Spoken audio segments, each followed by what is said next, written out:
Good day and gratitude, family. This is Face the Nation, and we are back with Bolden Unchained again. And we aren't reading today. Bolden, let me begin first. Bolden Unchained is here to assist in the uncovering and the confronting of the many agendas against Black America. The many agendas, including the projects, the organizations. The sabotages, the codes, the redlining, everything that has been set against Black America. Bolden Unchained is here to assist in the uncovering of it. Everything. We are beginning with the era of slavery, but everything will be uncovered concerning Black America and where we are today.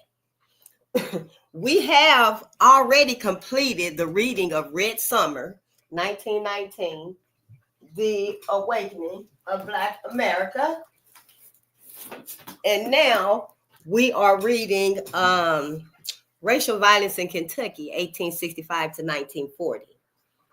However, these readings are solely, specifically for Midnight with the Ancestors, due to their very emotional, graphic knowledge, the knowledge that we're carrying. So that's how that ended up at midnight. And at noontime, we do read about our heroes and our sheroes that the school system didn't teach us about. Some of them did, most of them didn't.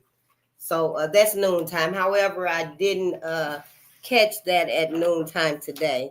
And then it became apparent to me that we should perhaps listen to a video or two concerning the disillusion that Black America has with itself, the self-hate that we experience with our people, that we're experiencing with our people.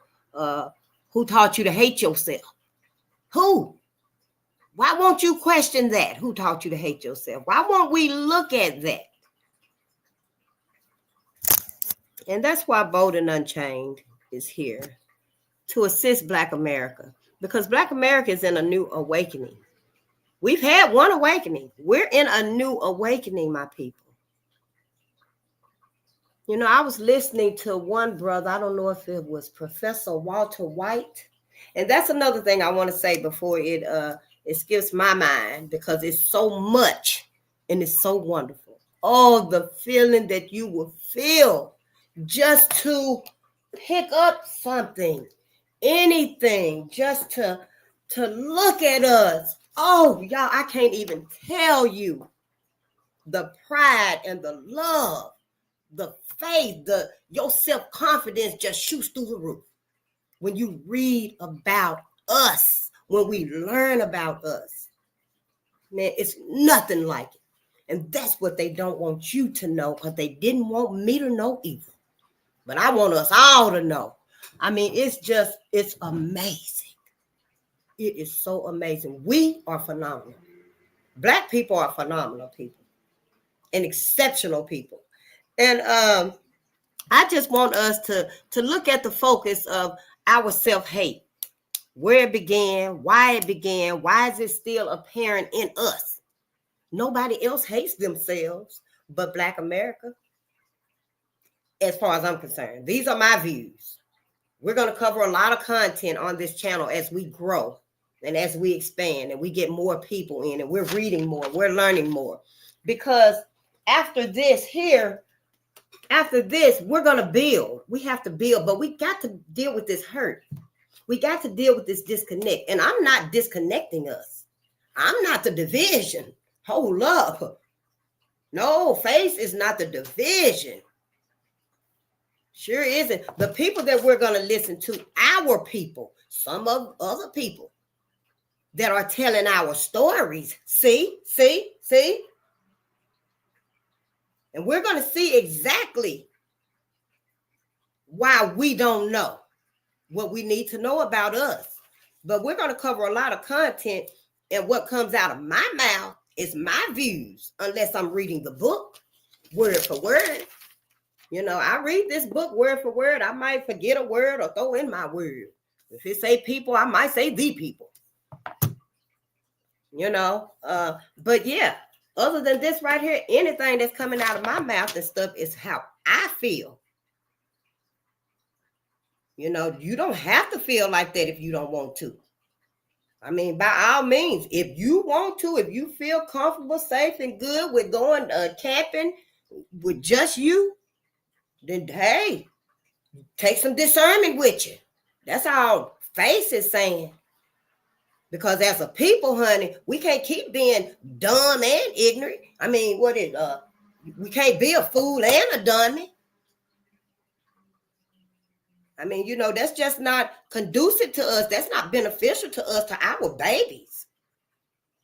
I mean, you know, hey, but what I was saying was that professor, our professor I was listening to, it may have been Walter White, and he was saying that y'all don't heard about the Nielsen ratings, how they rate what we watch on TV and stuff.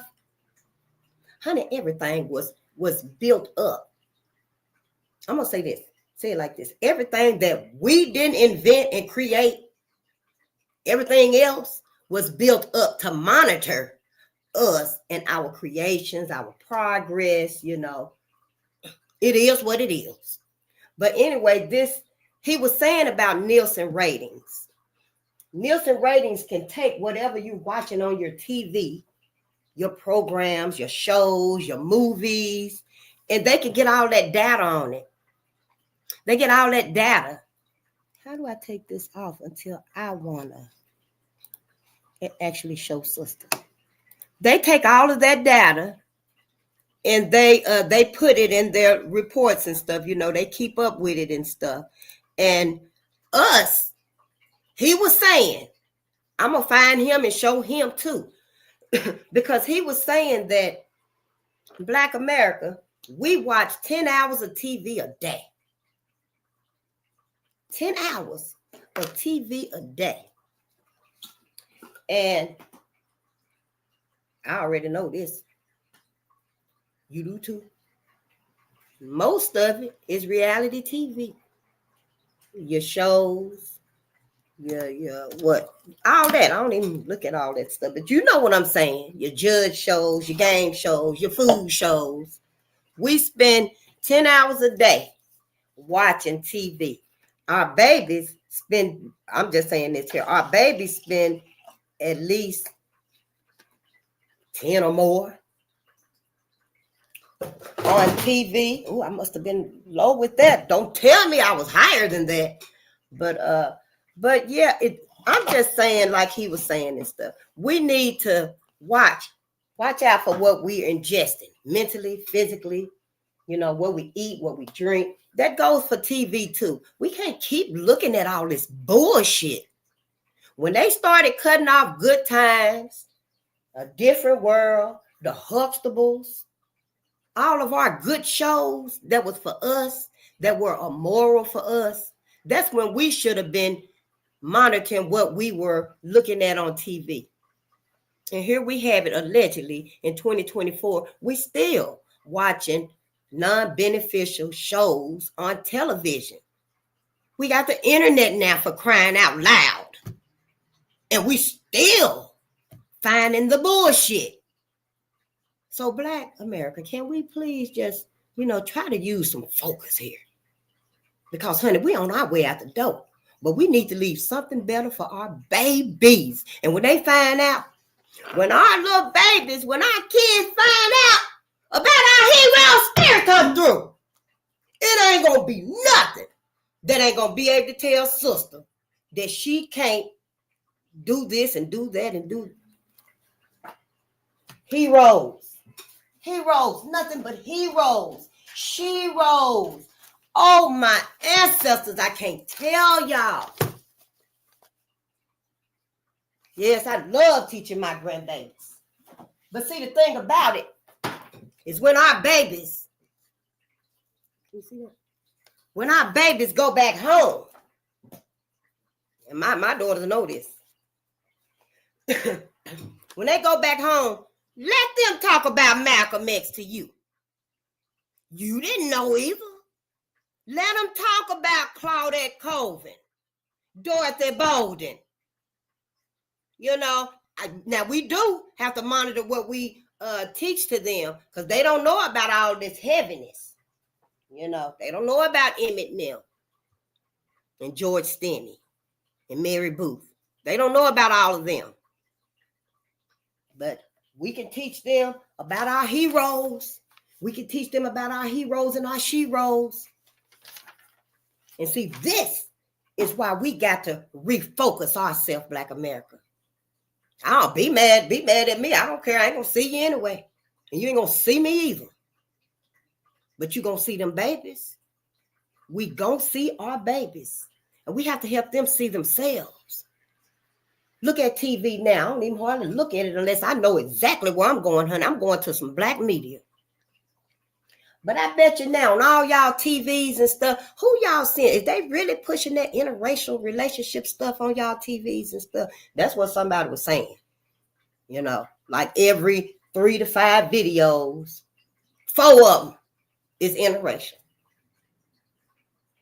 And I don't know if I shared that video of the twins Hangout Kenya. They on YouTube. I believe it was them. And they was talking about that's another agenda to wipe out Black America. It's many agendas to wipe out Black America. The food killing us. Medical killing us. Always, you know what the father of medicine, what was his name? James Marion Sims was operating and cutting on Black women without any type of anesthesia or numbing medicine or anything. You know, so many elements. Oh, that's against Black people. Bolden Boutique, how may I help you?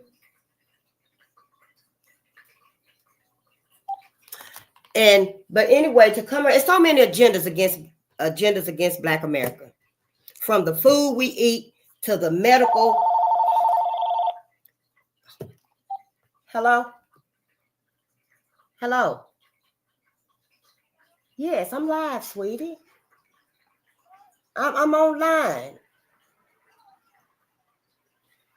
All right, peace. I'll call you back. I love you. Peace. Mm-hmm. Get your channel anyway. But as I was trying to say, the many agendas against Black America, we don't see none of them. First of all, we can't eat like everybody else eat. We are different, Black America. No, we can't eat like everybody else eat. Where is that? Hold on for a minute.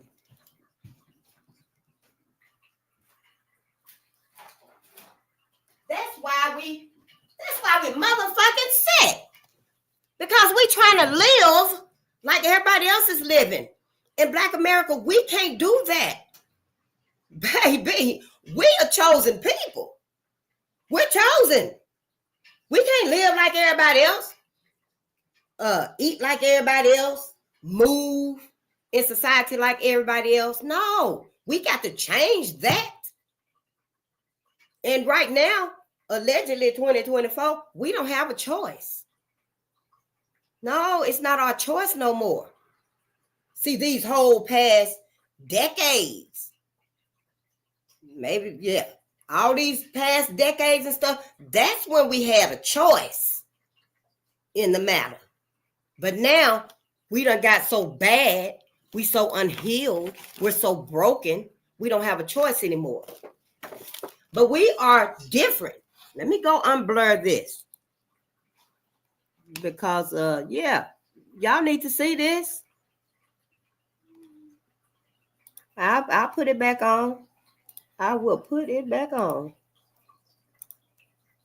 Because it won't be long. I'm going to have me a little space where, you know, it'll just be that background and stuff. Because this right here, I'm just, hey, using what I got.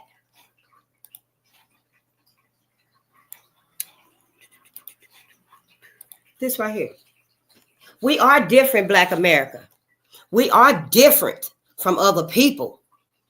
Stop that bullshit. Stop letting them tell us that we're all the same. No, the fuck we're not. We are not the same. Right down to the very foods we eat. We're not the same. because our amino acids is different from white people. And that's who we in mingling with.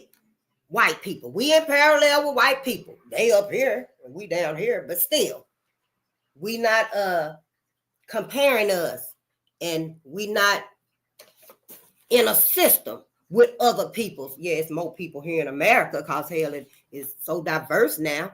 I had my first culture shock when I came to Minnesota. I've never seen these people. But anyway, this right here is mainly for black and white people, where my perspective is. Because I don't know about Indians, Chinese. Them people eat different anyway. So don't make this difficult. You get out and do the research and come and tell us what it was, what it is, and what it should be. But we're different, right down to the very foods we eat. That's why we're motherfucking sick. First of all, milk ain't even healthy. Milk is for a damn 2,000-pound cow. Why these people got us drinking milk? Black folks, black people. But they want the breast in they want the milk in your breast. That's the milk. But anyway, like I was saying, I wasn't able to breastfeed either but 1 month. But try it. For some of us, it resonates. We ain't too indoctrinated. I was too indoctrinated. I'm surprised I went 1 month. But yeah, I did. Our amino acids is different. Our amino acids is different from white people. That means we can't break down foods like they can efficiently and stuff, you know. Our biology is different. Our carbon and melanin content is different. Our teeth structure is different. And what you eat can fuck up your teeth too. And tell your babies when they eat apples, bite them in the front or either cut it up for them or it's going to chisel their teeth. I didn't know why my teeth were chiseled, but it was them dang apples. And they so good for you. Granny Smith is the best. Our hair is different. Oh, my ancestors. Our hair. Take them damn weaves off. Because, baby, your hair is your antenna to the cosmos. I ain't cutting my hair no more. No, I'm not. I cut my hair for the last time, and I didn't even look different. I didn't even look the same. I didn't feel the same. No. After I had grew it out a little bit, and then I started missing the short, and I was just like, I'm going to do it anyway. I ain't scared of it. My hair grow back, And I cut it, and honey, it seemed to take forever to grow back too, but it started growing back and stuff. But yeah, our hair, honey, that's our superpower. Yep. It's our superpower. When you can tell when it's growing because it get the itching and stuff, and yeah, just use some oils and stuff on it. Go, I go to a lot of these side shops, and get my ingredients, stuff like mustard oil, black seed oil, coconut oil, they so good for your hair and your skin. Grapeseed oil. Our bodies hold more electrolytes and minerals and salts than anybody else. Your body, your black body. Why you think our organs and stuff cost so much money? There's a black, what is a black site where they black organs, they buying organs. Because your melanin content, our melanin content, everything, our body holds. It's like a gold mine inside of us. It's like the universe inside of black people. So yes, your magnificence. Don't let nobody tone it down for what? Whose side is they on? That's the question. Hey, I ain't saying nothing that don't nobody already know.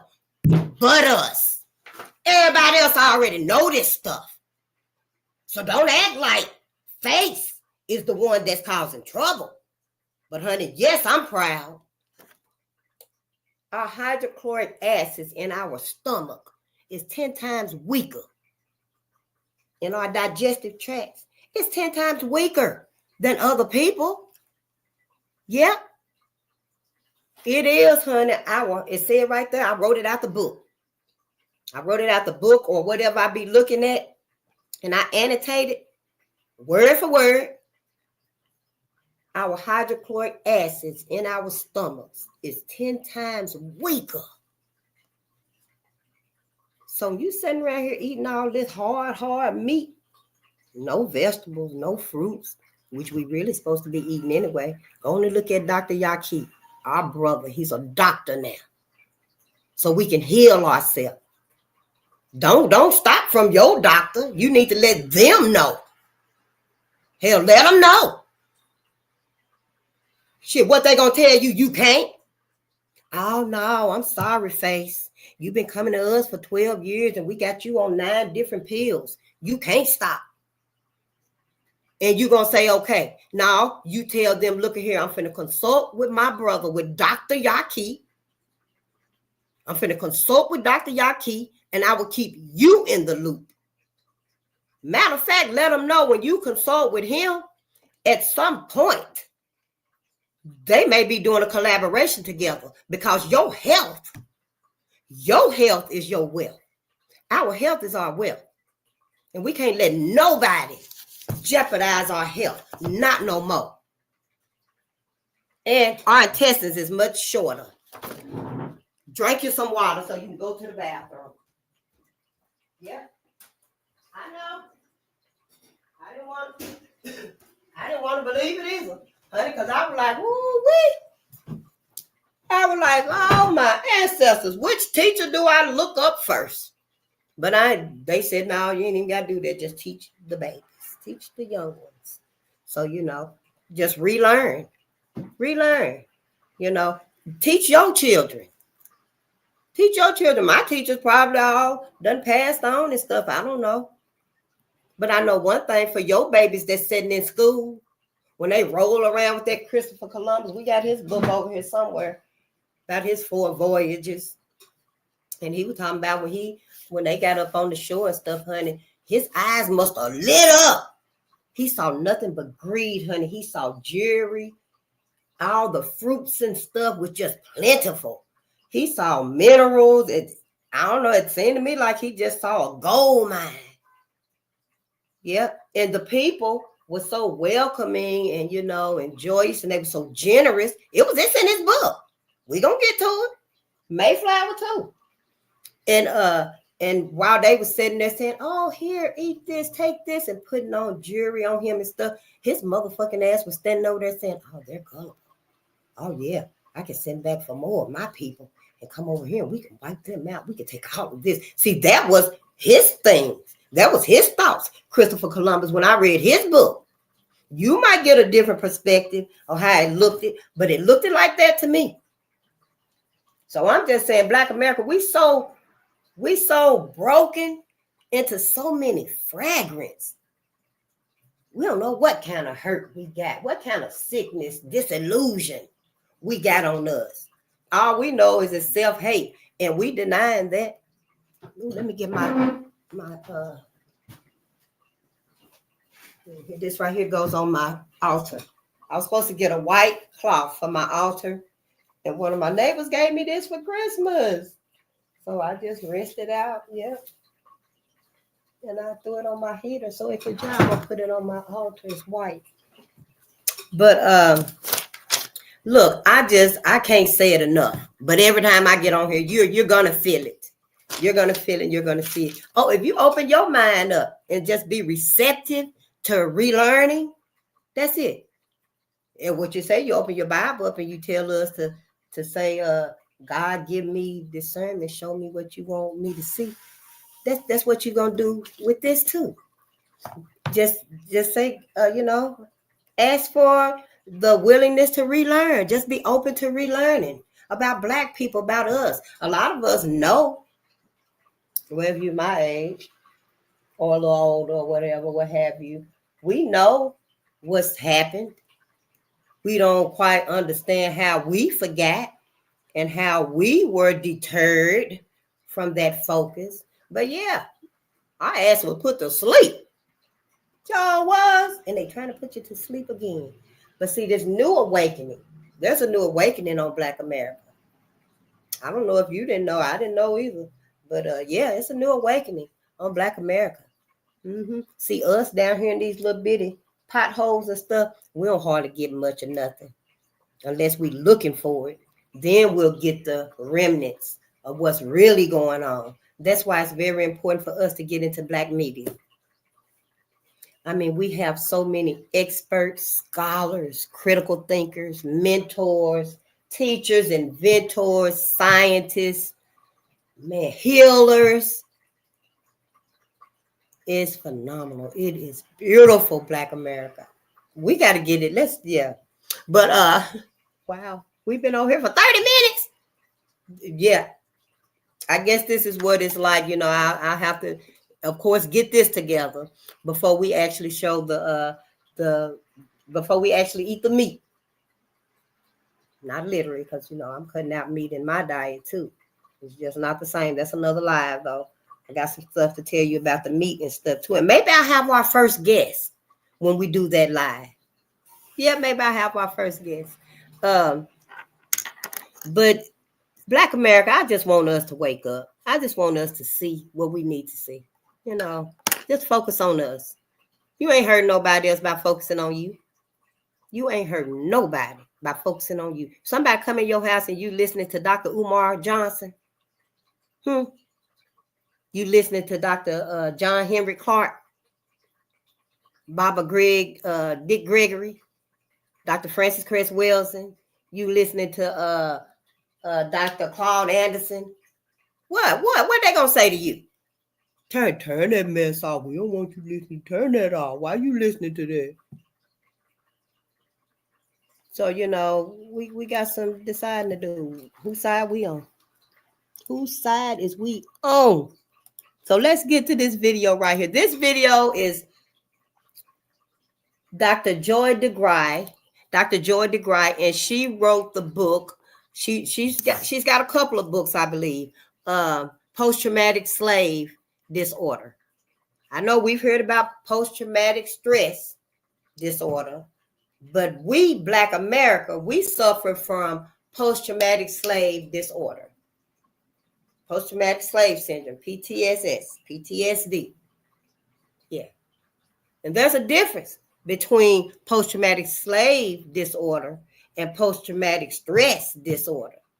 It's very different. And I think you know why. If you've even listened to a little bit of this channel, you should know why. But we're going to listen to her, Dr. Joy DeGruy, about some of this. And I think I got a couple of videos of her in here. So let's get started.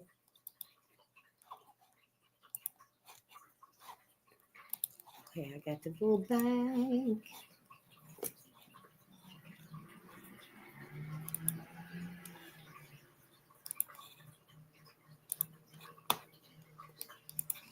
Okay, here it is.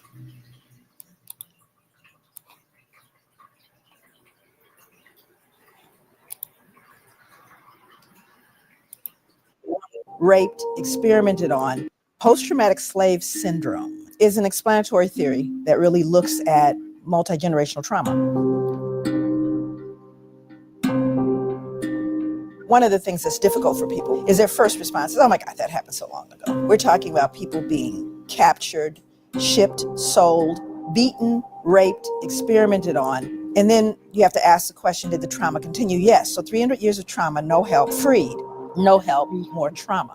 If it's a sustained trauma, then the impact of that is also sustained. When we look at multi-generational trauma, we're looking at people who are maybe victims of natural disasters and their families and their children and generations of folks who have experienced war. And we know that there are residual mental, emotional, traumatic impact. And what I did was I started to look at the African-American experience, starting with slavery as a real clear, long enduring trauma. So I started to see that there were clear connections between that survival behavior and contemporary living in African American experience. I started to see common behaviors that I took for granted as, well, cultural. There's adaptive behaviors, survival behaviors. Well, what are they? Let's just say 2019, you have a black mother and a white mother. The sons go to school together. They find themselves at a meeting. The black mother leans over to the white mother and says, I just wanted to mention to you that I noticed that your son is really doing quite well. And the white mother's response is, oh, thank you. She begins to go on and on about he won the science fair, his uncle's an astronaut. She's just oozing. She realizes the black mother's son is actually excelling her son. And she says, well, wait a minute. Your son's the one that's really coming along. And the black mother responds, oh my God, he's a handful, but oh, he just works my nerves. Now, when I'm working with African-American people, it doesn't matter what the audience is. It doesn't matter what class. If I were to ask, is she very proud while she's saying those denigrating things? And everybody laughs and goes, of course, there's a secret. Because everybody black knows that even though the black mother is going, oh my God, she's really proud. So now let's roll that scene back 300 years. And let's say this black mother is working in the fields and a white slave owner comes through and says, wow, that boy is really coming along. What is she going to say? No, he's not. He's stupid. He's shiftless. He can't work because I don't want you to sell him. So I denigrate them to protect them. That is called appropriate adaptation when living in a hostile environment. The little white boy, say Timmy, he feels really comfortable and happy about what his mom just said about him. And Trey looks at his mom and wonders, why can't you be proud of me? Because he doesn't understand the secret yet. And by the time he learns the secret, he will have already been injured by it. Post-traumatic slave syndrome. PTSD is a disorder that occurs as a result of a single trauma. You don't even have to be there to actually get a diagnosis of post-traumatic stress disorder. You could just hear about something horrific happening to someone you love. So you have people who have experienced it firsthand, people who have witnessed it in their environment, right? People who are continuing to be oppressed. That exacerbates any possibility of healing. So it's not post-traumatic stress disorder, because then it becomes part of what we call your socialization process. So you begin to normalize a way of living and being, everything from what we eat to what we believe it means to be a friend. All of these things are colored by history. And if you don't understand it, you're going to fold in things that you've just assumed are normal. But post-traumatic stress disorder, exaggerated startle response, outbursts of anger, feeling of foreshortened future. There was a point where there were African-American children in different urban settings that didn't expect to live to be adults because they saw so much death that they started planning their funerals like at 13, 12, as young as 10. When you start looking at the simple biology, you start looking at the impact of stress on health. And while we look at general stress, we know finances, you have illnesses, all these different things. How about being Black?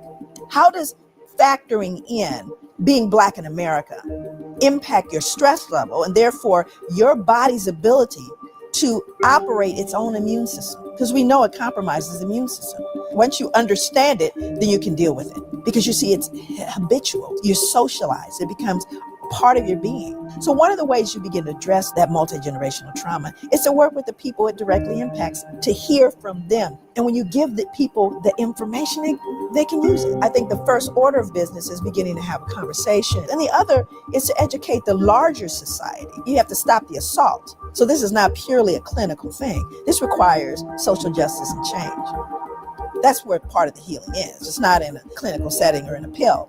It's in fairness and justice and safety and equity. We got to work with some of those clinical things, some of those issues of panic and anxiety. And we also have to deal with the fact that you have a system that is set up to oppress you and to continue to injure you. Both those things have to be dealt with. And they cannot singularly by themselves affect a change. They have to be done collectively.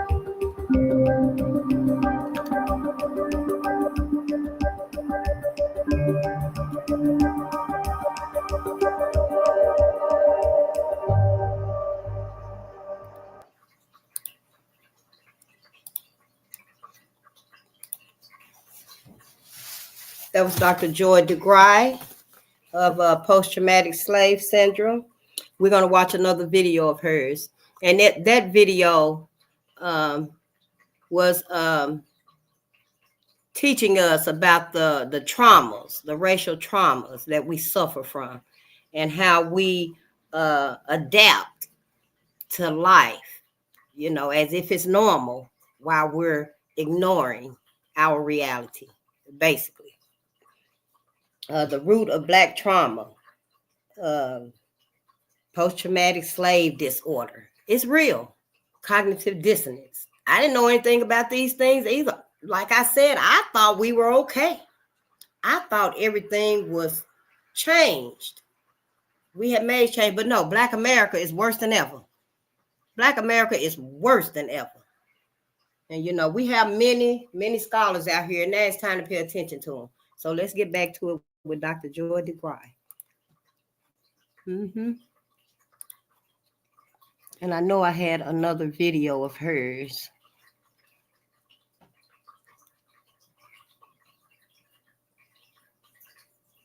Yeah, there's a couple of them right there.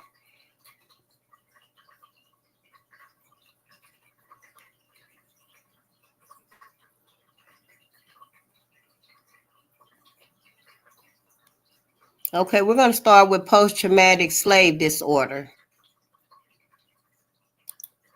And we may watch post-traumatic slave. Okay, to look at the other. We're going to look at everybody. Part 2. This is going to be one where we really show the elephant in the room, and only for the purposes of recognizing that unless we do so, none of us can heal. That's right. This is not a process that any of us can do individually by ourselves. This is a collective process. And so therefore, we're all going to be engaged. And it's not just a pointing of fingers at anyone. It's recognizing that you and I, all of us, have been impacted by historical multi-generational trauma. Now, let's look at it very specifically. When we look at trauma in its very, clinical sense, my background, clinical psychology, understanding what I wanted to come on and say really fast, because I did watch some of this before. If we notice, there's not many of our people in her audience. There's not many Black people in her audience. The bulk of Black people, our masses, aren't aware that they even need healing. We aren't aware of the total scope of racial trauma that we are trying to survive with. But other people are aware, and other people, those that are like in this audience of hers, most likely they probably sincerely empathize. And, they have, their ways of stopping the systemic racism as well. I will give them that. I don't say that they don't, because they are there in her audience. But that could very well be them projects that they create, them organizations that they create to help Black America. That very well could be the end of their contribution to having empathy and, feeling like Black people need, to heal, so that we can, become a more proficient people for each other, but that's for the people that's there and stuff. For us, we should be in the audience, and it shouldn't even be needed to be explained why. Her audience should be full with Black people, because it's us that need to heal. That's why we have this huge epidemic of hurting each other, self-hate, called self-hate, because we are on the total other end of healing, getting healing for ourselves. It's like we want to heal white people. We want to heal white people. We don't want to heal us from the traumas that have happened to our ancestors and that's still happening to us. And we don't want to heal us from those of our masses who choose to harm us. So Black America, we got some unlearning and relearning to do. Yeah. And I say, do it collectively. Why not? Do it collectively. We about out of time now. And again, this is Dr. Joy DeGruy. What trauma is. People can experience a single trauma, one trauma, indirectly, meaning that they didn't have to be present for the direct trauma. Meaning, say, for example, you all heard about 9/11 and taking down the buildings in New York, right? Yes? 9/11. Everybody in the world got told about that. Matter of fact, I think everybody in America got diagnosed with post-traumatic stress disorder as a result of that. But I would submit to you, we were traumatized long before that. But there were individuals that were at ground zero, and I know them. My niece was in one of the buildings. So she decided, while she was in one of the buildings, they kept telling her, just stay where you are. They kept saying, stay where you are. We think people should stay where they are. She said, and everything in her mind said, get out. So she got out. Matter of fact, she leapt over the security guard to get out of the building. And it's a good thing she did. But during that time, there were people at ground zero, for example, like my niece. And there were people who watched it on television. And then there were people in other countries who heard about it. So there are varying levels of understanding around this trauma that happened in the United States. There were people at ground zero, were there, saw folks falling out the sky, got videotape footage of it, watched it on television, invited folks over and drank beer. Not traumatized. No trauma. There were people maybe in another country, in Brazil, saw it on television, in psychotherapy right now, can't get on planes, on medication, and people talk softly to them twice a week. So the variance in terms of those who are traumatized by a traumatic event and those who are not, we're unique as individuals. Everybody's not traumatized by a traumatic event, whether it's direct or not. But when we start talking about chattel slavery, we're not talking about one trauma. We're not talking about a specific event. We're talking about generations of trauma with no intervention. Based on what I know about sugar plantations, tobacco, and the Caribbean, what I know about American chattel slavery and the plantations there, does anyone right now ever recall mental health assistance to slaves? Anybody remember sending in the therapist after I sold off your son, daughter, raped folks? At any point? Never. Second question. After slavery was officially over, now you're free. Anybody remember any therapy then? We know it's been rough, it's been deep for you, it's been difficult. We're going to do a little group therapy. Anybody remember that? That would be no. Number 3, after slavery officially ended, both in the States, in the Caribbean, the British ended, do you remember whether or not trauma continued? Did the trauma continue for people of African descent? I need to know. Yeah. Okay, so now let's do the math. Hundreds of years of trauma, no treatment. Freed, more trauma, no treatment.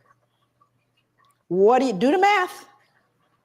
Do you think there may be residual impacts of that trauma? Of course there is. It didn't end, friends, and it hasn't ended yet. So I think on one point, African people and people of African descent are extremely resilient. Matter of fact, I think we're a miracle. Far be it for us to pathologize or to look and cast this idea of weak and sick people. Oh, on the contrary, I'm profoundly resilient because we've done everything we've done thus far with no help, with not even the ability to have this discussion. As though it were possible, we escaped injury in all those hundreds of years and the years that follow. So this kind of journey I'm going to take you on is going to be one that really gives a perspective on what this trauma was, what it looks like, and clinically, what is post-traumatic stress disorder? What does it look like?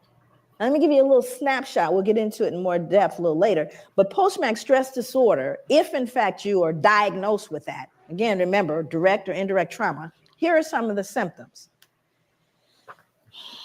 A feeling of foreshortened future. Now, what does that mean? A feeling, well, you're not going to live long. How many of you are running into young people that don't believe they're going to make it past their 20s?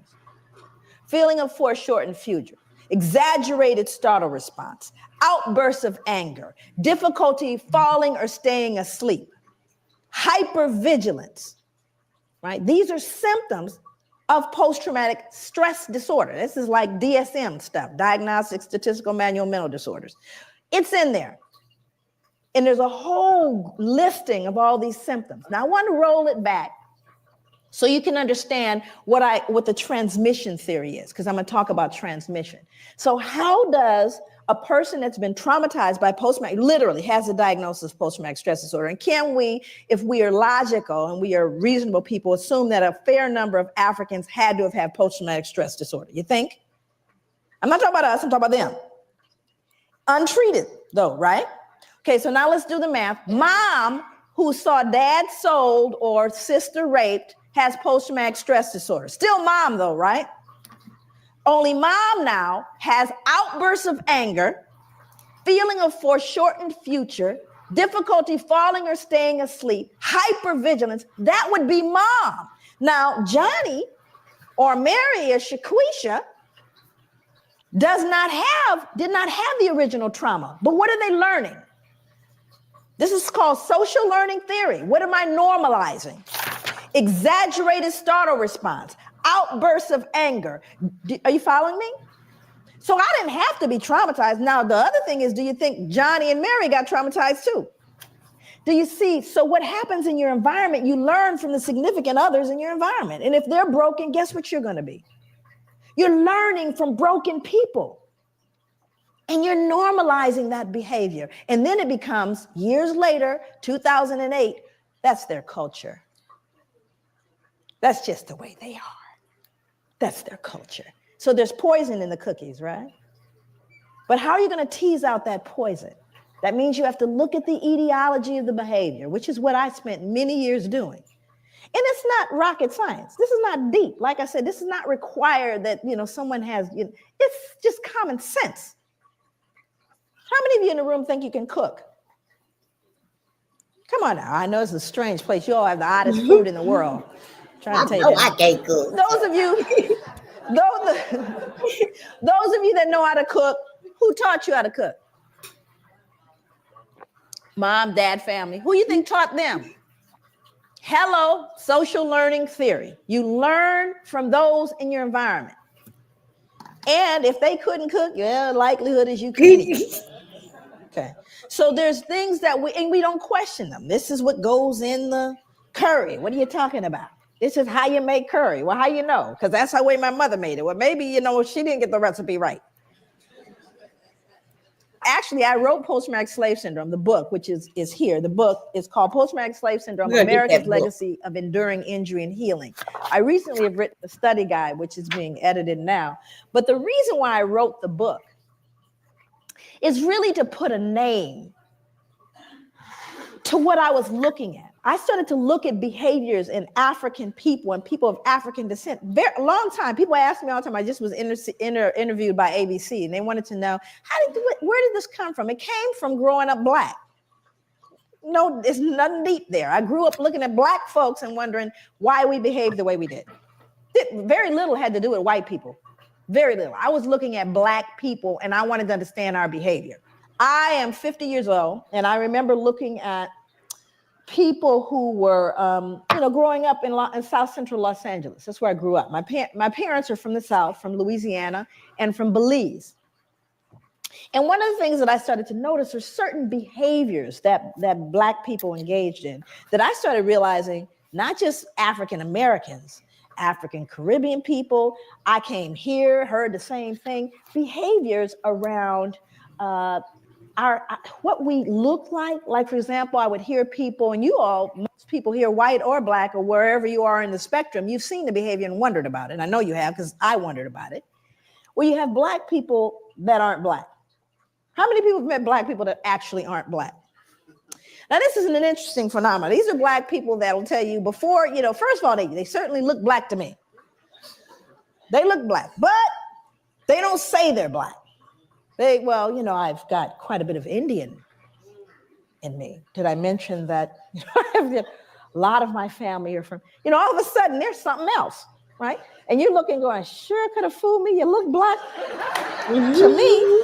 Right? Now, this would be something that I could ignore if it stopped when I was a child in South Central, but it didn't. You could hear it in rap music today.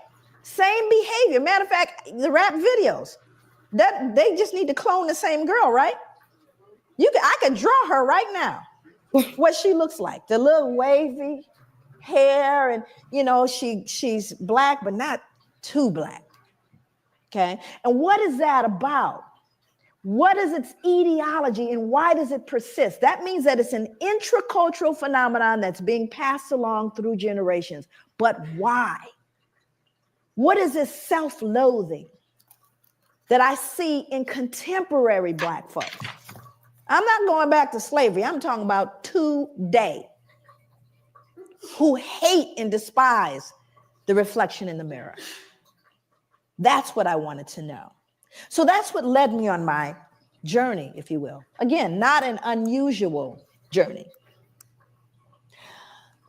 Of course, I'm going to kind of pop back and forth through British history and American history. James Madison was a very important figure in American history, president of the United States, 1751 to 1836. He said, Blacks are inhabitants, but as debased by servitude below the equal level of free inhabitants, which regards the slave as divested of 2/5 of the man. This is called the 3/5 compromise. And what they were trying to figure out is, what are we going to do? How are we going to count these Black folks? Because, based on how many people you have residing in a particular state, the more representatives you can send to the House of Representatives, and thus the more power that particular state can wield. So the question was, how do you count the slaves? Well, Southerners, who of course enjoyed slavery, they wanted to count them. They say, yeah, count them. That gives us more power. Where the Northerners saw it as an opportunity to abolish slavery, said, well, you can't count them because you don't consider them human. How can you count people who have absolutely no freedom that you do not count or treat as human beings? So the agreed upon solution is to count 3/5 of a state's total slave population. And so as a result, they became 3/5 of a man, divested of that. But it's almost as though you're not talking about a human being anymore. And that's what's scary about this. And I always start my talks by saying that when you see folks dressed up like this, and I know you all see a lot of them, you should get worried. I always get concerned when I see them dressed up like that, like this guy here. This next guy was someone that I struggled with. You all know him, Richard Oswald. He's the son of a Presbyterian minister, international trader of enslaved Africans. What's so deep about this gentleman is how wealthy he became as a result. He would be worth, based on the 1700s, right now, he would be worth 68 million. Ooh. Based on the number of slaves, the slave trade and colonies, ships, all the stuff that he basically utilized. But again, these folks are held in high regard. When I read about him in your history, you would never know. Google him. You'd never know the ugly trade that he was engaged in because we've sanitized it, you see. It all got kind of sanitized. But what's important is to understand the wealth amassed. And see, this is where people get afraid, particularly Europeans. This is where the whole, oh my God, dare I say the big ugly word, most folks are afraid of, because we don't really care too much about the healing stuff. Go on and get better, you people. But don't try to touch the resources. That would be reparations. We don't want to have that conversation. We don't care if you all go heal, however you're going to do that. But let's not talk about the reparations story. But when you start looking at the wealth amassed, and then you got to look at the Church of England. It gets real ugly, because then you start realizing what is a foundation for the Church of England. Folks that blessed the slave ships. And then, of course, and this is interesting about John Newton, because we all know about, the first thing you hear, John Newton, what's the next thing you hear? Amazing Grace. John Newton, Amazing Grace. Well, let's figure out what happened before he got Amazing Grace. He said slaves are lesser creatures without Christian souls and thus are not destined for the next world. Now, what becomes important about this kind, and you'll see it both in American history as well, there is this kind of dehumanization of African people. Because you got to ask yourself this question: how do people who deem themselves superior, who see themselves as the civilizers, who recognize themselves as what we call manifest destiny, the white man's burden of civilizing all the rest of the races, how do you reconcile being the superior being and engaging in barbaric behavior? What that produces is something called cognitive dissonance. How many people are familiar with that? Cognitive dissonance is really thinking discord. It's when you begin to feel conflict between what you believe or understand or hold to be true, and you are then faced with behaviors, either in yourself or others, that conflict with your fundamental belief.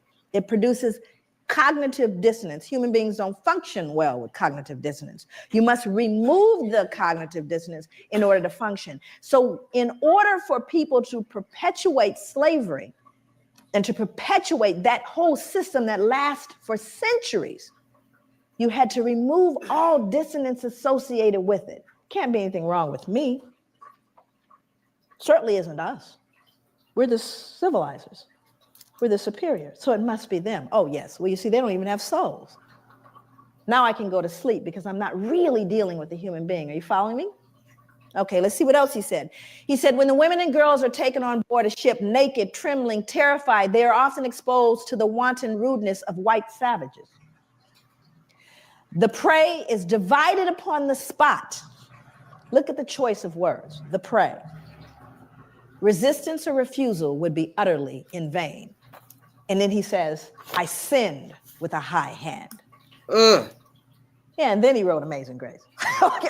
So it's really important to understand that hand in hand with the behavior was a mindset that is so damaging. You see, I call it the secret. Not the secret that everybody's been talking about, that secret. This secret is the kind that makes you sick. How many people here are in mental health, have done direct mental health treatment with folks? If you've done any, you know that the secrets make us sick, yes? Isn't it the secrets that cause people the pathology? Right? How long have white people had to hold this secret? How long and how many generations had to stop and pretend Grandpa didn't do what he did? That the wealth we enjoy was not on the backs of some of these little girls. Think about how long one had to keep that secret. And the only thing you could do is either pathologize the other. It's all their fault because it certainly wasn't great granddad. Look how well he dresses. Do you understand what I'm saying? So when I say that this pathology goes hand in hand, I kid you not. Then you have science. And whenever we are in a process of trying to legitimize things, it's so amazing. You know, people always say this to me, even Black people, when they hear about post-traumatic, because you know it's not correct unless you can count it and measure it, right? Science is the final. It is the number one. If you can say it's scientific, then you basically trump everything else, right? Science determines reality. So if we can scientifically assert a thing to be true, then in fact it is true because it's scientifically proven. It's a scientific fact. Matter of fact, that's what people will tell you when you try to say to them, I don't know if I agree with you. You know, it's scientific. It's a scientific fact, what I'm saying here, right? Which somehow makes it what? True. And it's also in a book. Now let's do the math. It's in a book and it's scientifically proven. Did anybody here realize that recently we lost a planet? Anybody know what planet we lost? How you lose a planet? You know, I became fond of the little picture with we lost a planet.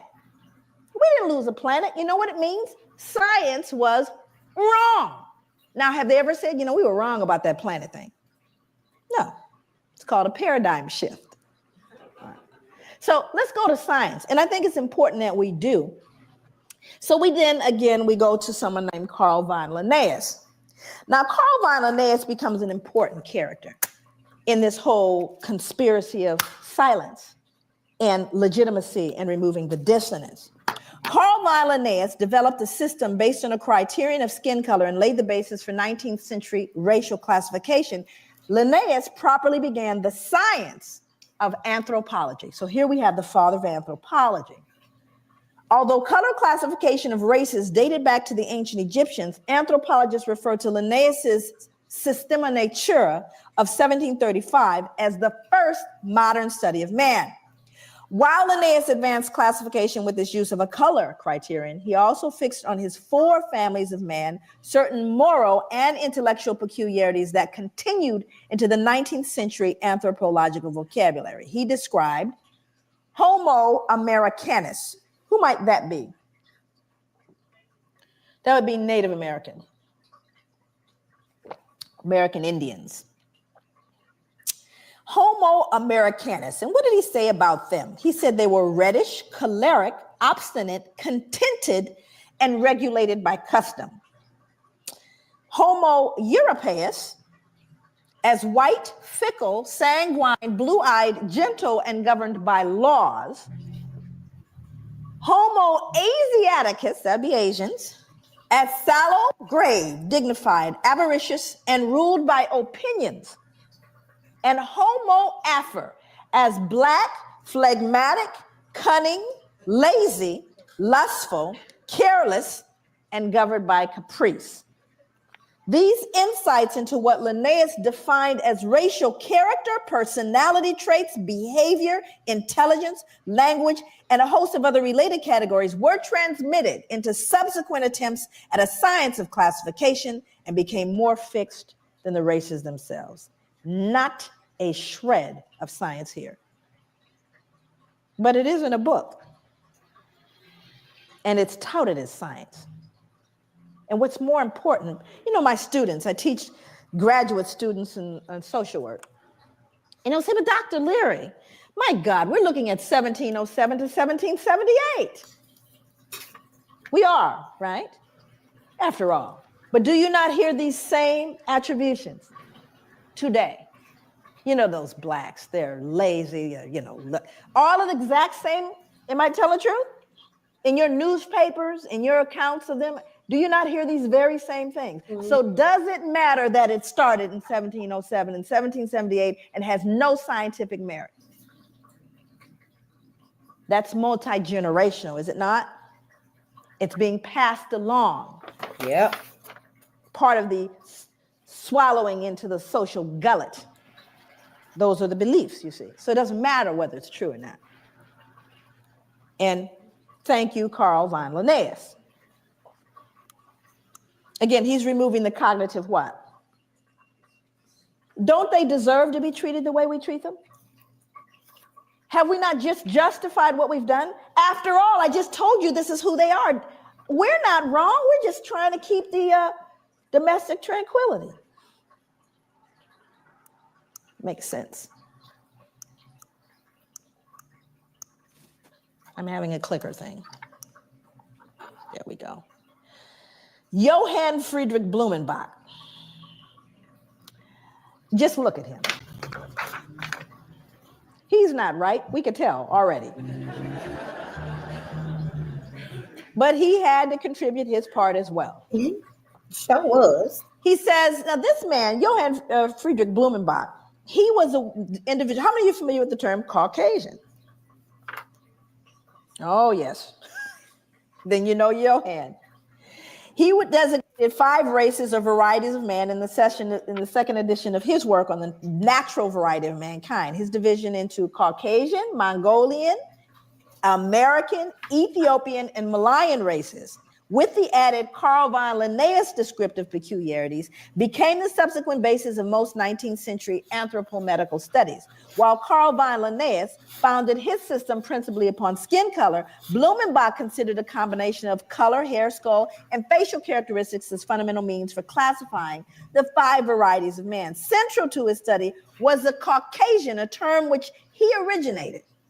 He took the name Caucasian, listen for the science, from Mount Caucasus because its southern slope had cradled what he felt to be the most beautiful race of men. the Georgian. The Caucasus near Mount Ararat, upon which the biblical ark came to rest after the flood, seemed the appropriate source for the original race of man. No science yet. Now I'm going to quote him. These are his words. For in the first place, the stock displays, as we have seen, the most beautiful form of the skull, from which is a mean and primeval type. The others diverge by most easy gradations on both sides, the two ultimate extremes. That is, on the one side, the Mongolian, on the other, the Ethiopian. Besides, it is white in color. Anybody here ever met a skull that wasn't? Besides, it is white in color, which we may fairly assume to have been the primitive color of mankind. Zippity-doo-dah, no science, nothing to found this whole thing. He figured white skull, humanity began white. It's scary, but it's in a book, and it's touted as science, and we swallowed it without question. But race is a concept of society that insists there is genetic significance behind human variations in skin color that transcends outward appearance. However, race has no scientific merit outside of sociological classifications. There are no significant genetic variations within the human species to justify the division of races. Mankind is one. We are one humanity. Isn't it a shame that we are still debating that in 2008? But the reason why we continue to debate it is we still try to reconcile the ugly stuff that we've never dealt with. We still want to say they deserved it, so no one has to feel bad about all of those little babies dying, ignoring the ravages of Africa, and killing young Black males and urban cities, and disproportionate imprisonment and disproportionate disparities in health. Oh, it must be their fault. How do you reconcile it? You see, rather than deal with it, we just continue to try to justify the behavior.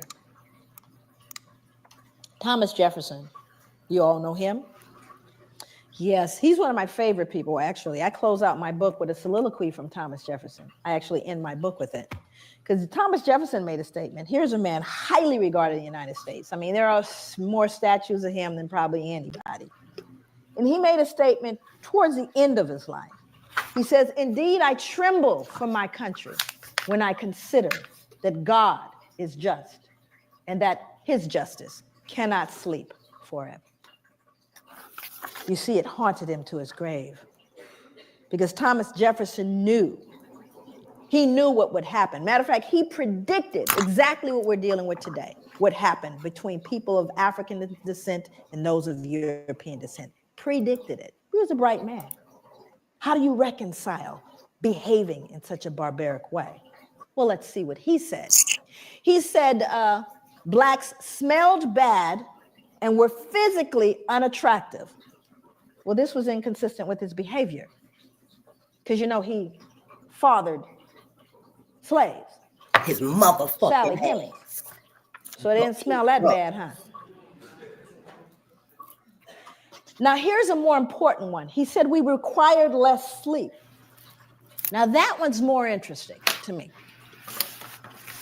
Why would he need to? What dissonance was he feeling that he would need to believe that Blacks required less sleep? Why? What did he do? You know, he owned slaves. So what do you think? How hard do you think he worked them? What was the work day for a slave? Sunrise to sunset. But do you have any empirical evidence, Joy? Can you prove that? Because you know, if you can't write it, you know, count it and measure it, it didn't happen in European culture. Is that correct? You got to count it and measure it. How many of you have measurable objectives? Measurable outcomes, you better measure it. I don't care if you tell them, can you tell your boss really, truly, at the end of the year, we're doing better now? I've been to work every single day I've watched, and I can guarantee you we're doing better. Is that gonna fly? That would be no. That means you have to count it and measure it. And if you didn't count and measure, it didn't happen. So when you start looking at the notion of requiring less sleep, that's an interesting thing because I have to believe if I work you that hard, And boy, I got humbled when I found out how hard folks worked in the sugar plantations. Ooh wee, I got humbled by how hard folks in the Caribbean would work. But what I decided to do is I looked at the Library of Congress. Most of my work over the 9 years that it took to write the book, 6 years of that was research. The other part of it had to do with doing interviews of elders and reading slave narratives. And there are thousands of them. This is just one taken from the Library of Congress. Sarah Gudger from North Carolina wrote, "Never known nothing but work, never knew rest, felt like my back was going to break. This the gospel truth." Then I looked at what happened in the sugar plantations, and this was amazing. One final set of grim numbers underlines the way slaves on sugar plantations like Codrington, which is a plantation in Barbados, were systematically worked to an early death. When slavery ended in the United States, slaves imported over the centuries had grown to a population of nearly 4 million. When it ended in the British West Indies, total slave imports of well over 2 million left a surviving slave population of only about 670,000. More than twice as many slaves were shipped to the island of Jamaica alone than all 13 North American colonies combined. The Caribbean was a slaughterhouse. In fact, the reason why there was more importation of slaves to these plantations is because they died so frequently. They were treated so badly, ate so poorly, that females never reached their menstrual cycles. They never actually started their menstrual cycles, so they couldn't reproduce, you see. And so many of them died, they had to import more. That's how treacherous was, you lazy Black folks that you are. Isn't that ironic, though? What's so ironic is Black people run from the shame of feeling like they're perceived as lazy. I mean, I live with that so much that when I would go to hotels, I would leave it cleaner. Because your mother, everybody's mother taught you, leave it cleaner than you found it. So Black folks are so hypersensitive. I was cleaning up the hotel room because I wouldn't want anyone to think I'm dirty, right? Now, all the people in the audience that are of color, how much harder did your parents tell you you had to work to get to even? How much harder? You had to work twice as hard. Now, how come I knew that about you? How come I knew that? Think about it. And yet at the same time, white people think we're lazy, you see? But we're so hypersensitive because of the shame, right? And then our ancestors will work to death. To death. Recently, they unearthed the slave cemetery. They unearthed actually a slave cemetery in New York City. It's on Wall Street, by the way, in the shadow of the bull. Unearthed the slave cemetery, and they still to this day they're struggling. They recently, have done a lot in terms of commemoration. I went to it took me everything to get to it. They had it blocked off so you couldn't get to it, but because they didn't want to deal with it. You can't just bulldoze a cemetery. So here in all these skyscrapers in the middle of it is this little cemetery, and there's slaves in that cemetery. More important than that was what the bones told us, because now you got CSI. Hell, I can go in there and tell you what's going on now. So with the CSI thing, now they've discovered a little bit about the bones. And to me, the most phenomenal thing about the bones is what they told us about those people and how they live. Majority of the people in there were children, infants and children, high mortality, infant mortality rate. They even know what they died of. Died of malnutrition and starvation, because they could tell by the rotting of the teeth in the jawline. So even though they most likely grew food, they weren't allowed to eat it. And then they found something even more peculiar that speaks to this idea of why he believed we required less sleep. They would show a large frame man, and they would find an injury where the muscle actually detached itself from the bone as a result of exertion and not injury. Stay with me. It detaches itself from the bone as a result of exertion. That means you work so hard, the muscle detached itself from the bone. You don't see those kind of injuries in contemporary society because no one's going to work that hard. Unless, of course, you have a gun trained on you from sunrise to sunset. So we do have empirical evidence of how hard folks work. Then he went on to say that we were dumb, cowardly, and incapable of feeling grief. Why would Thomas Jefferson need to believe that? leading you to believe we didn't feel grief? What was he doing, do you think, that produced cognitive dissonance? You were killing people. Not only were you killing people, beating them, you were selling them, yes?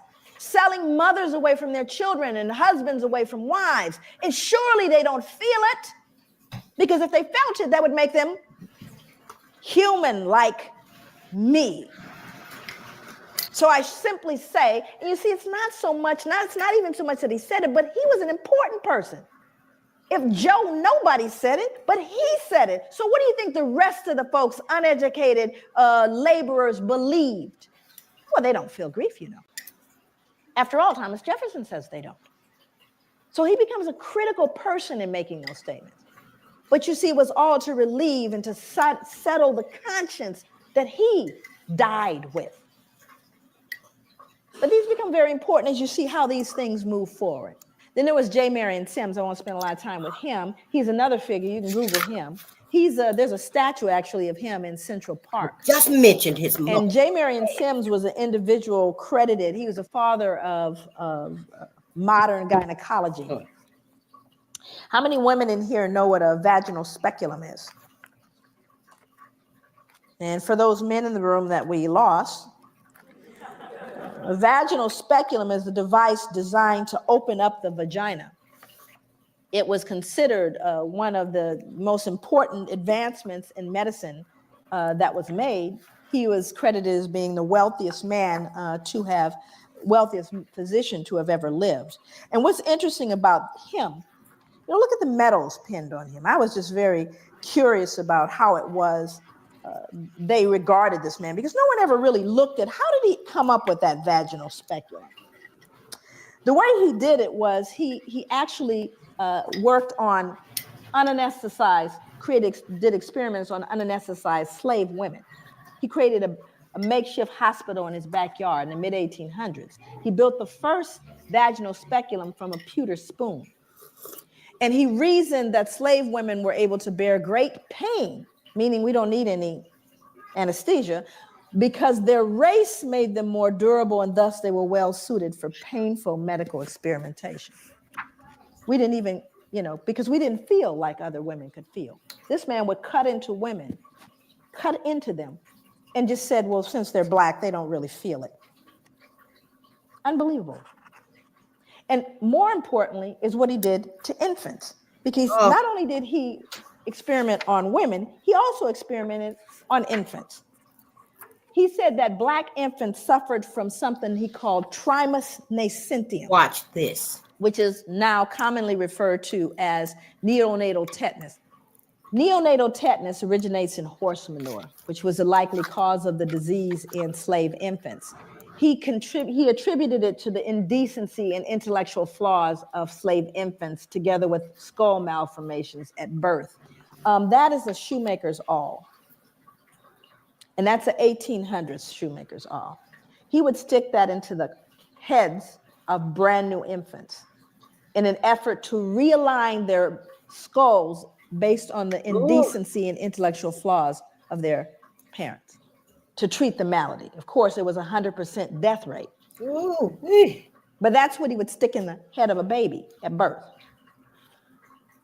And so these are things that are so horrific that you can't possibly wrap your head around it. And this man is, just Google him.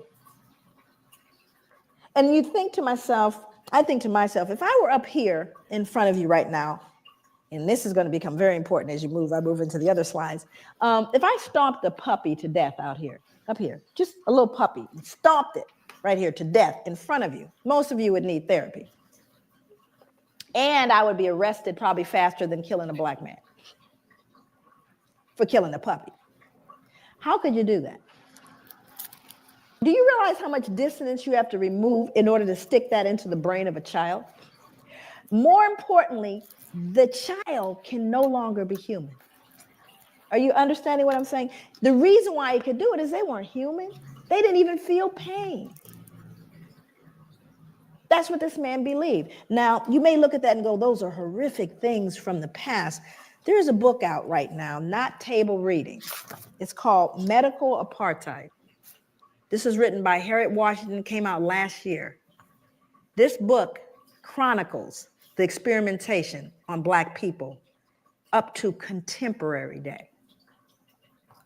See, we want to look at the Tuskegee experiments. We want to look at Sims and go, oh, that just still going on. Implicated, Harvard, Johns Hopkins, because we weren't what? Human. So that dehumanization is something that we really got to appreciate. Went on for a long time. Can you go back? Back one more. No white could ever rape a slave woman. The regulations of law as to the white race on the subject of sexual intercourse do not and cannot, for obvious reasons, apply to slaves. Their intercourse is promiscuous. We've now justified raping Black women because they can't be raped. We aren't raping them. They're promiscuous by nature. So we can't do it. Forward, one more. The fact that white men could profit from raping their female slaves does not mean that their motive was economic. The rape of slave women by their masters was primarily a weapon of terror that reinforced whites' domination over their human property. Rape was an act of physical violence designed to stifle Black women's will to resist and to remind them of their servile status. These become important instruments that you look at. And I want to give you some statistics as it relates to American history. By the mid-1800s, there was over 600,000 mixed race children born. 600,000. How many of you know what miscegenation is? Miscegenation is an illegal marriage between people of different races. Actually, it was very profound here. That was illegal to marry someone of another race. So when you consider the fact that one of the greatest issues and one of the number one reasons why Black men were lynched, beaten, and imprisoned had to do with the fear that they were going to rape whom? White women. Now the numbers, I mean, we're talking about pure numbers alone. It was who being raped? Okay, it was Black women being raped, but they can be raped. Let's advance forward. Before we get into the Casual Killing Act, the Casual Killing Act was written because of the number of people who were killed while being corrected. Okay. And if any slave resists his master, owner, or other person by his or her order, correcting such slave and shall happen to be killed in such correction, it shall not be counted felony, but the master, owner, and every other person so giving correction shall be acquitted of all punishment and accusation for the same, as if such accident had never happened. So that means that if you happen to be correcting someone and you beat them to death, you know how hard it is to beat someone to death? I mean, I thought about that. I said it happened so frequently that they created a law so that you wouldn't feel any what? No guilt, because you were simply correcting them. Wasn't your fault. So I went back to look at who was beating folks to death. I wanted to know. And it was white women. White women were beating Black children to death. That's who was being beaten to death. But it wasn't her fault. She was just correcting them. You see, what we do is we rob ourselves of our own humanity when we refuse to look at this stuff. We rob ourselves of our humanity. And that's what people didn't know happened. Going forward, one more. Then you had the mental health folks. This is how we got in. We got in to try to fix it. In the early years of the 19th century, a physician named Samuel A. Cartwright argued that two particular forms of mental illness caused by nerve disorders were prevalent among slaves. One was drapetomania, which was diagnosable by a single symptom, the uncontrollable urge to escape from slavery. So now what we've done is we've now pathologized your desire to be free. Must be something wrong with them. Keep trying to free themselves. And again, it would be funny if it weren't in journals. You see, all of this is to remove the cognitive dissonance. Now we have, look at all the people joining in. You got Linnaeus, you got anthropology, you got physicians. All of them saying they deserve it. It's not us. We don't need to adjust anything.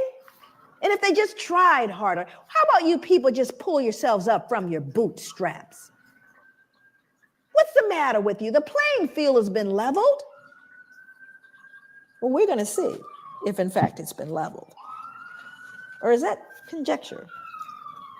Move forward. Now, I want you to look at this photo very closely, and I want you to see who's in it. More important than the man hanging, because you got to understand the lynchings that occurred in America happened after slavery, not during slavery. Thousands of lynchings happened after slavery, because this is a reaction to white fear of what we would do once freed. But we didn't create a vigilante group to take out white people, but they did create a vigilante group to take us out now that we're free. See, that happened after slavery. They were called the what? The Ku Klux Klan. They don't wear hoods anymore. They wear suits. But they're alive and well all over the world, even here. So look at who's in the picture. I want you to look at this little girl in particular. You can't see her closely, but she's actually grimacing, like smirking. Now, remember, let's go back to the puppy concept here. She would be loathed and torn up probably if this was a puppy, which means he's less than that, because she's not disturbed. This little girl is not disturbed by this, but she should be, shouldn't she? People always ask me, they go, Joy, what was the impact on white people? There it is, right there. Can't feel any empathy for him. None, zero zip. There's a little one back here, even smaller. Because whatever she's been taught or told, socialized to believe, makes him no longer human. That's the greatest danger to white people, is that they can't feel it. And there's a reason why white people can't feel what we're talking about. My God, what would you then feel? It's tough. So I've got to believe, oh, it's all over now. It's not my fault. I don't benefit. It's not a big deal. Let's move on. It's not all of those things. But we don't say that to Jewish people. I dare you. But you have to understand, when you unearth this one, that's what we did to our children. Let's move forward. This is a similar photo to the one that is used in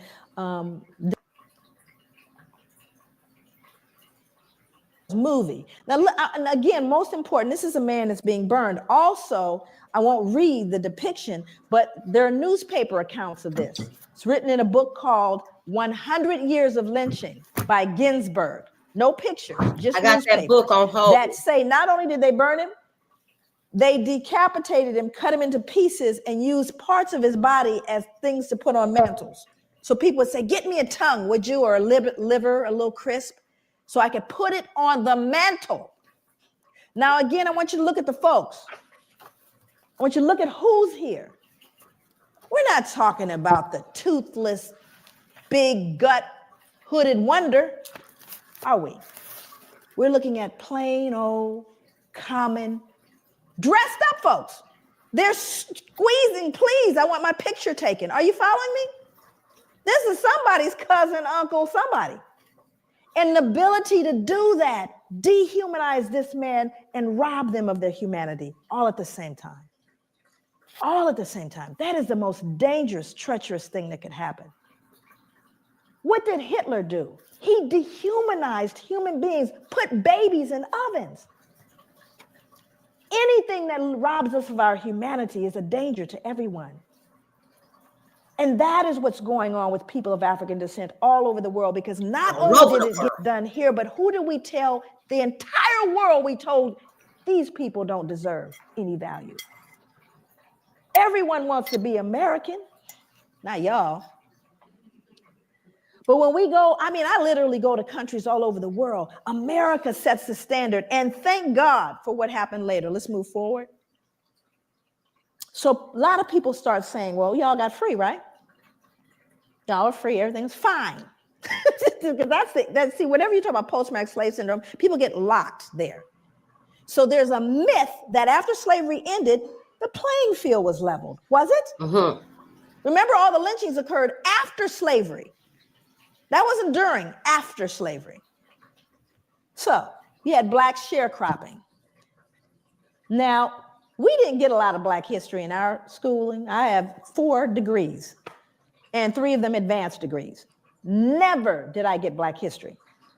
I got about 2 pages of black history, and one page was a picture.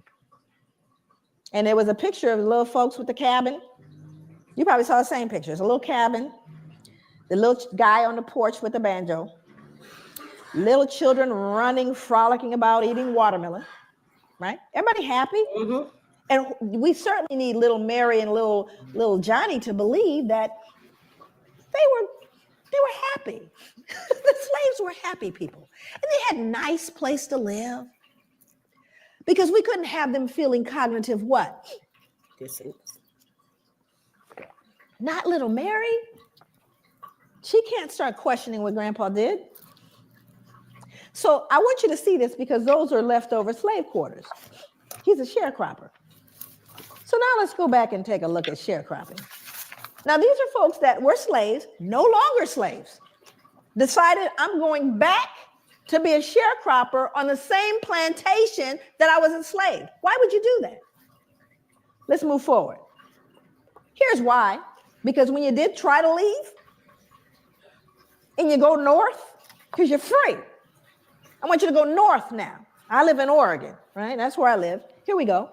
No free Negro mulatto not residing in this state at the time of the adoption of this Constitution shall come reside or be within the state or hold any real estate or make any contracts or maintain any suit therein.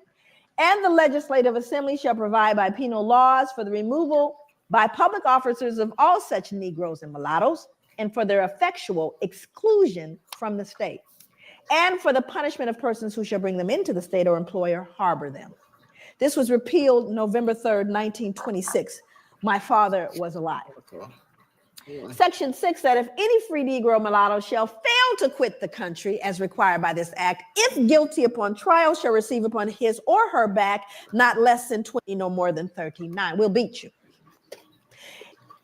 That if any free Negro mulatto shall fail to quit the country within the term of 6 months after receiving such stripes, he or she shall again receive the same punishment over once every 6 months until he or she shall quit the country. We're going to beat you till you leave. But you're free. The playing field is leveled. Pull yourself up from your bootstraps. Are you following me? So he went back to the plantation. Let's go back. He went back to the plantation to be a sharecropper because that's the only place he could live. But he can't read or write because it was illegal to educate a slave. So I'm illiterate. I go back and I say to the slave owner, who past slave owner, okay, now I'm coming back to work for a fair wage because I'm free. And the slave owner says, sure, you can come back. So here's what I'm going to do. I'm going to advance you seed, tool, and a mule. In other words, you know, I am going to give you that grant that you want. And we're going to let you work with that. And at the end of the year, we'll settle up. Well, the grant's never enough, is it? And so at the end of the year, he's found owing. And what must he do to pay off that debt? He's got to work it off, yes? And his children have to work it off, yes? That's called debt servitude or another form of slavery, but you all are free. What are you whining about? Let's move forward. Move forward. So, well, can we lease them? Now, everybody wants to know big issue. You have overrepresentation here. Guess how I know? Overrepresentation in the criminal justice system. It has its ideology. It was big business then. It's big business now. You're going to get free labor one way or another. New slavery is imprisonment. Well, let's see. Why was this? It was so successful. By the mid-1898, nearly 3/4 of Alabama's total state revenue came directly from this institution. Well, of course, I wanted to do research on what they did because they're free. But now we're arresting them at alarming rates. And for what? 12 years for vagrancy. loitering, startling a white woman, looking menacingly at a white woman. That's what they got 10, 12, 15 years for. And many of them, 25%, died under convict lease, more than during slavery, because there were no protections, because now we have another label to justify our behavior towards them. And what's their new label? Well, after all, they're convicts. They're criminals. Don't they deserve it? Do you see what I'm saying? So when did it end, is the question. Move forward. You all heard about Katrina, yes? Yeah. See, I was there. My family's from Louisiana. I went to the 9th Ward. Sometimes you can't pay attention to what the news says. It's important to actually go eyeball what's going on, which was very interesting, because it was one of the most horrific events I'd ever seen and probably will ever see in my life, where Black folks were just simply treated differently. Did you notice that? Here's the good news about Katrina. Everybody noticed it. So all the rest of the world, where we learned, send us your poor, your huddled masses yearning to breathe free, your democracy, your equality. They said, what happened with that Katrina thing? All that stuff y'all talked about. Well, let me read this. This is from Associated Press, taken straight from the newspaper. In the front, actually, the top part here is actually a woman, but they think it's a man. Anyway, it says, a young man walks through chest-deep floodwater after looting a grocery store in New Orleans on Tuesday, August 30th, 2005. Same body of water down here, excuse me. 2 residents wade through chest-deep water after finding bread and soda from a local grocery store. Now, same event, same water. White people, Black people. We've told you what you see now. That removes your what? Distance, because these people can't be perceived as looting. They're white people. White people don't loot. Now, the truth of the matter is, I don't care what any of them are doing. It doesn't matter, but I'm going to still the social conscience by letting you know, don't forget, this is a looter. Matter of fact, what you last heard was that they were looters and rapists. Did you not? So don't they deserve it? That wasn't back in, I don't know, slavery though, was it? Now we're going to kind of move into operationalizing that to look at what is it, how do we begin to connect that behavior, that history to what we're dealing with and what you're dealing with right now and what we're seeing. And very often people say, well, is everything post-traumatic slave syndrome? Obviously that would, trivialize all the work. We cannot lay squarely on the shoulders of post-traumatic all the problems that we see, nor can we place all the problems squarely on the shoulders of white people or any of the above. So hopefully we won't digress into anything that is that foolish in terms of a discussion, because that's another thing that happens in terms of trying to deal with the pushback around this. Then we move into extremes, and it tends to dilute the realities that are going on. So hopefully we're way beyond all that. Well, now she's saying everything is post-traumatic. No, I'm not. And most of my work, my background is really in the field, doing work in the community and grassroots. That's where my training was in terms of my clinical work, and just, the fact that I've always been, this work started on the ground. It didn't start here. Matter of fact, I got the attention of places like Oxford and Harvard and, the Ivy League and major institutions, even the FBI, but those were things that happened after I started doing the work on the grassroots level. And so it's, for me, my commitment is to healing. So this is not an exercise in some kind of broad intellectual esoteric. It's really about how do we then take this information and help a person extricate themselves from behavior that they've learned and or been socialized to believe, Black and white and everyone in the middle that's been affected by this. What do we do? So this is kind of looking at the contemporary kind of reflection of the trauma, which is white supremacy and terrorism. That continues. We see that on a daily basis in the United States as well as here. This book is called Breaking Rank by Norm Stamper.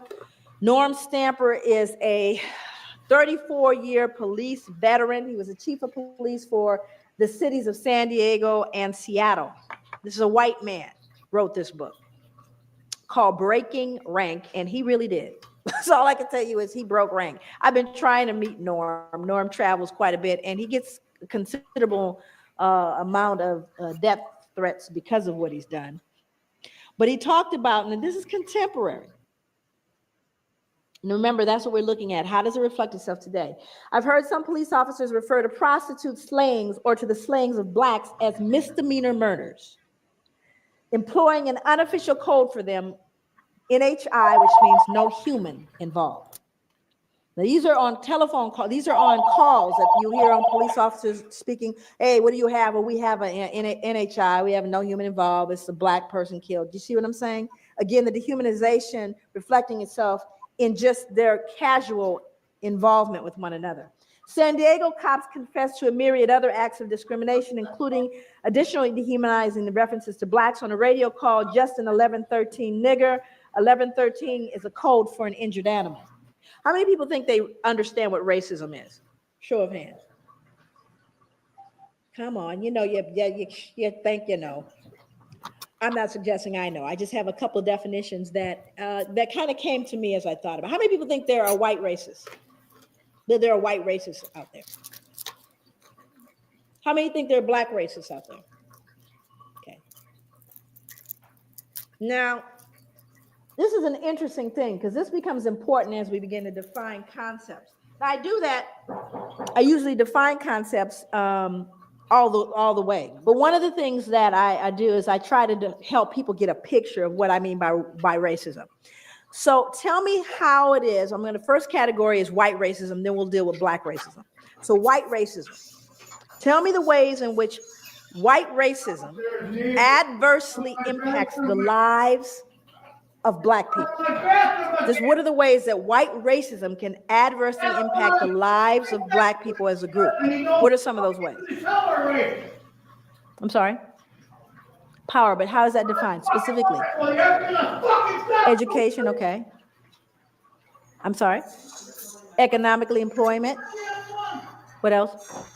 Housing, what else? Policing. Why are we here today? Healthcare, okay. Now, we could actually kind of grow that list. Now we're going to move over to black racism. Tell me the ways in which black racism adversely impacts the lives of white people as an entire group. Thank you. The reason why you become silent, there's one that always comes up, and that's fear. White people are afraid of black people. They are afraid of us. And it's a very interesting thing because black people know it. We know white people are afraid, but you have to start getting into the psychology. What are you afraid of? Why are you afraid? But it's an interesting dynamic. Now, also you see the difference in what racism is, do you not? Racism implies you have not just prejudice, but the power to do something with that prejudice. Now, I don't like you, not only that, but I'm going to control whether you can get, you know, I may say I hate you. I hate white people. I hate them. It's not going to change you getting that, you know, loan when you go to the bank. I can hate you all the way to the bank. Not going to change. Do you see the difference? That whereas white racism says, not only do I not like you, but I'm going to change the impact of where you can live. I'm going to determine with that racism where your powers are. You following me?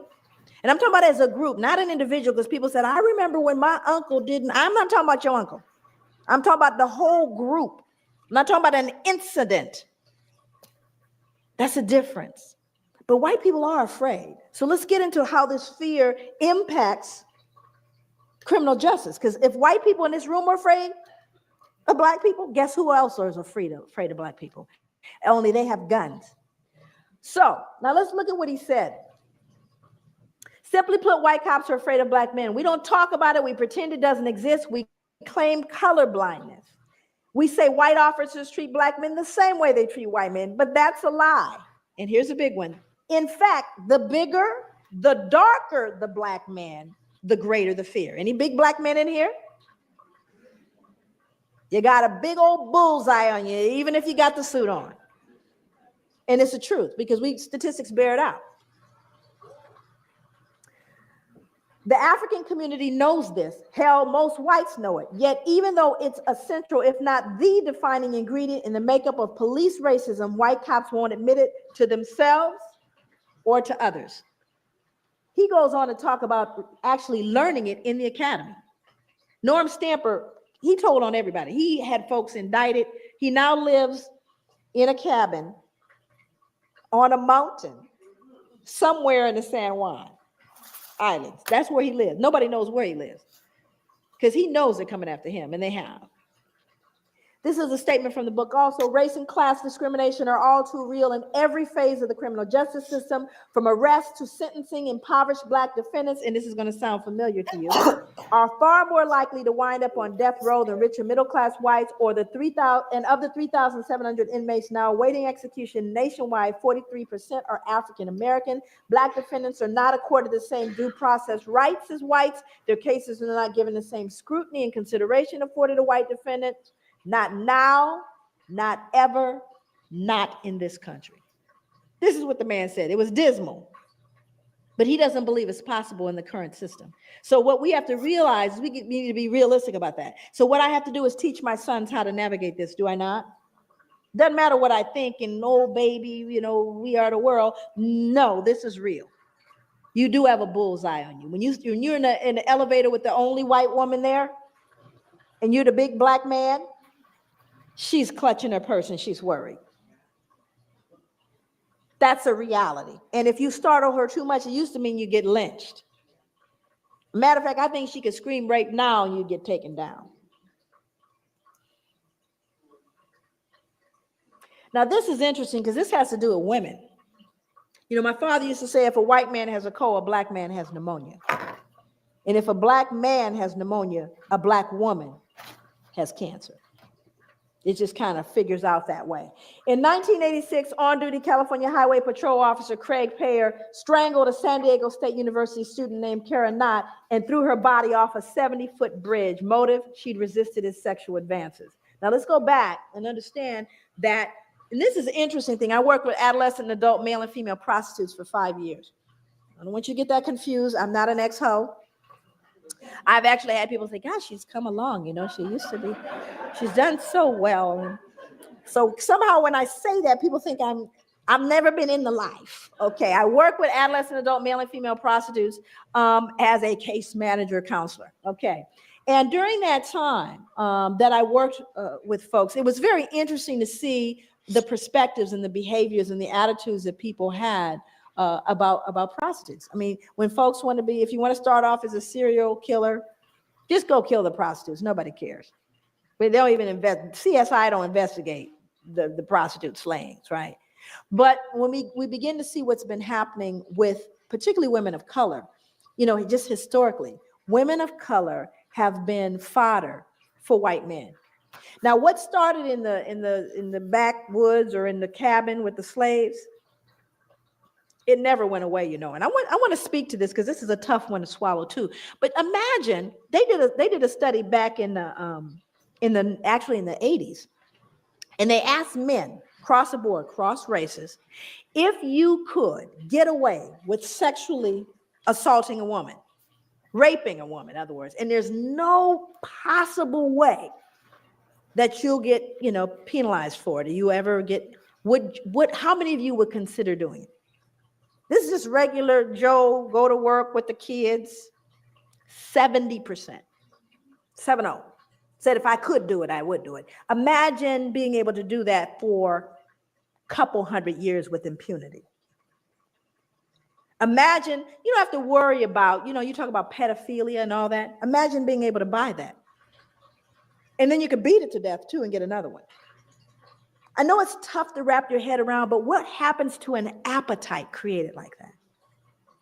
Where you could rape a Black woman anytime you wanted to, and it wasn't considered rape because she was promiscuous. Hundreds of years. We're not talking about a few years, hundreds of years, protected by the law. No moral, you could go to church, it was all good. Where do you think that went after slavery ended? It it didn't go away because guess who's the number one? You got folks who are pimping the women, and then you got the ones that are buying them. And who's buying them? Same middle-aged white males between 35 and 60, married with children. 5 years I work with them. These are the Johns, still are the Johns, and still are getting hold of some of that black body. Are you following me? This is really important. No, it just mutated into something else. So now we have to figure out a way within the legal perspective to deal with these women who are out of control. My cautious guess is that 5% of America's cops are on the prowl for women. Women, you need to get concerned. 5% of any police department. In other words, there are folks who become police officers because they're predatory. That's why. Think about it. We know where pedophiles go, don't we? You go where there are children. Thank you. So we got to understand police officers, plenty of them are twisted. And I've worked for the last 20 years with police officers. Trust me. I'm always concerned about someone that deliberately wants a gun, aside from the short man.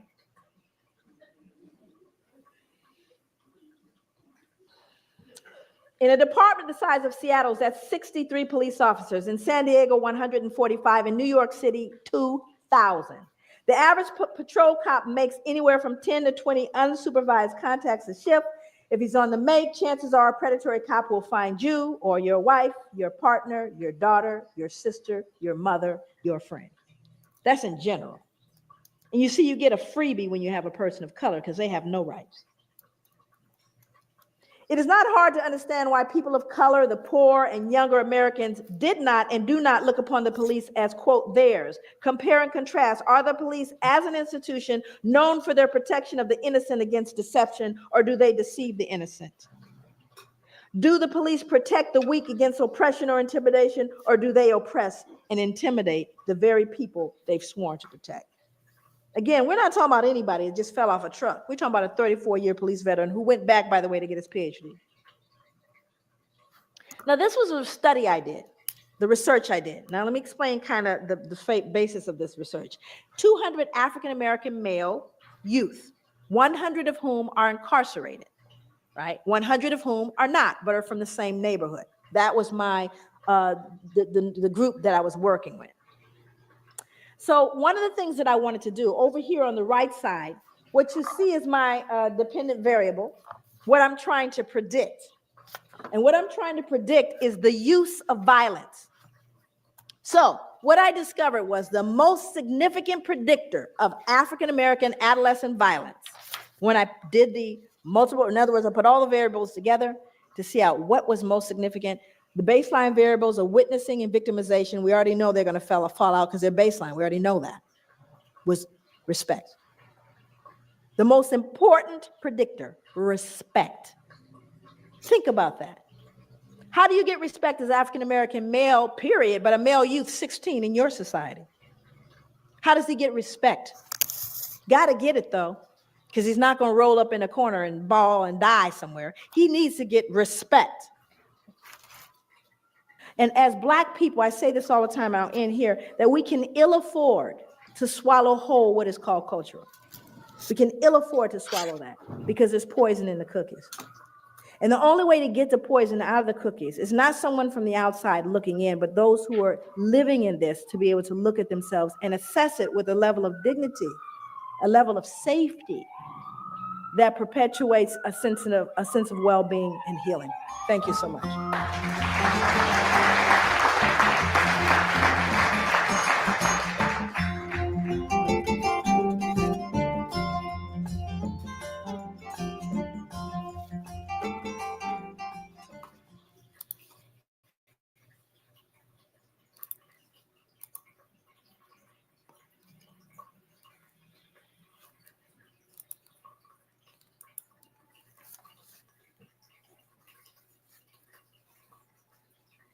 Thank you so much, everyone. That was awesome. And that was Professor Joy DeGruy.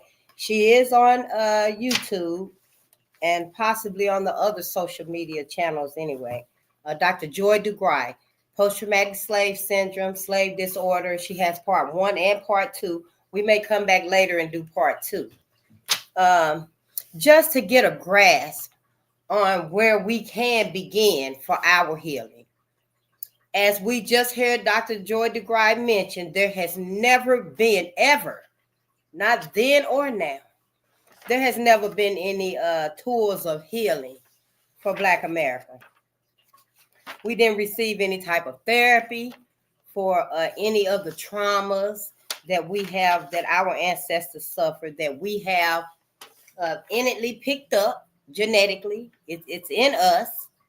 You know, we haven't received any type of healing, resources, therapy, recovery, you know, so that we can begin the healing for that.